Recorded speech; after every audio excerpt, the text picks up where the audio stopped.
Israel's media war and propaganda exposed. I first wrote this blog post in 2020 and updated it in 2022 with more information. So I'm going to go ahead and read it because I don't think many people are reading my blogs.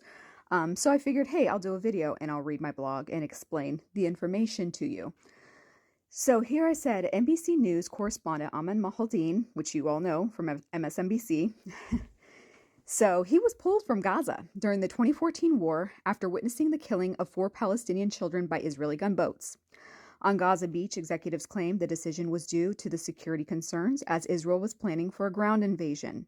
However, NBC replaced Mahaldeen, who is fluent in Arabic and has experience covering Middle Eastern events, with another non-Arabic speaking correspondent.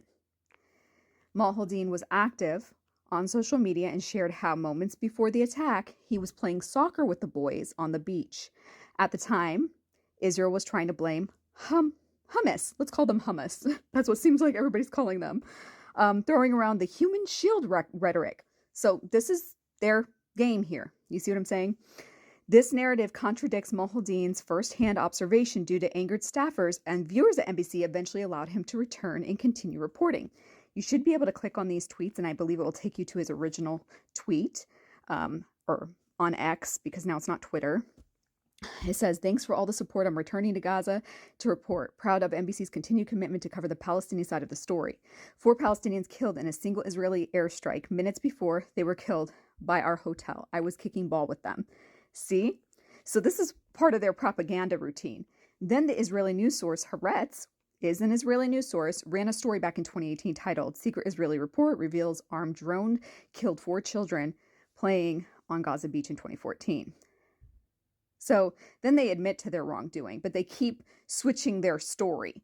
The claim initially being hummus was responsible and Israel clearing themselves from any wrongdoing to an armed drone killed the 4 children playing soccer on the beach who were mistaken as Hamas militants by the IDF.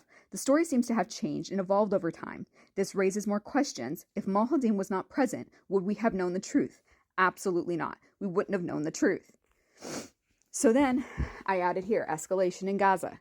Israel started a more recent escalation on Gaza and killed a family of 8, November 14, 2019. They claimed the intent had been to hit Islamic Jihad infrastructure, and they thought the building was empty. These are all the people who died. It's listed here. And then there were other children as well. Their names and ages were not specified. This was reported by Israeli daily Haaretz, again, an Israeli source.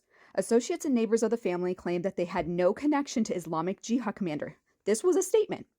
This was a very simple, poor family who lived from a hand to mouth in a tin shack with no water or electricity, said a neighbor who knew the family. They lived off herding sheep and were known as simple, poor people. Is this the way that the head of a rocket unit or senior Islamic jihadist lives? Every child in Gaza knows the unit members and senior activists live in different conditions. They have houses. Do you see what we're saying here? Okay? And then I go into other propaganda. I go into, look at the Hamas rockets here.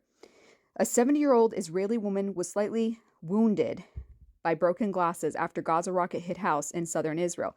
So a rocket hit and she was wounded by glass.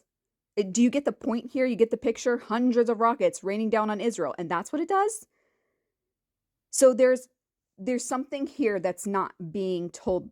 The truth isn't being told. And nobody died on the Israeli side during this escalation, but there were Palestinians who were killed. And it wasn't 21. It ended up being more than that. I think it was in the 30s. It's just absolutely insane to me. The propaganda that Israel is pushing is insane. And then I talk about the Great Return March that happened in 2018. How they were shooting people praying, the journalists, WMPTs, all of this. And they were watching and cheering. The Israeli civilians were coming and watching and cheering at the Gaza border. It was so much fun for them. And then here, another propaganda thing that they did. A medic was killed, and while she was wearing a white medical jacket in southern Gaza. On May 15, 2018, the IDF tweeted on June 5th, a small number of bullets were fired during the incident, suggesting the death of Razan was unintentional. However, this is contradicted by the tweet by IDF at the start of the Great Return March.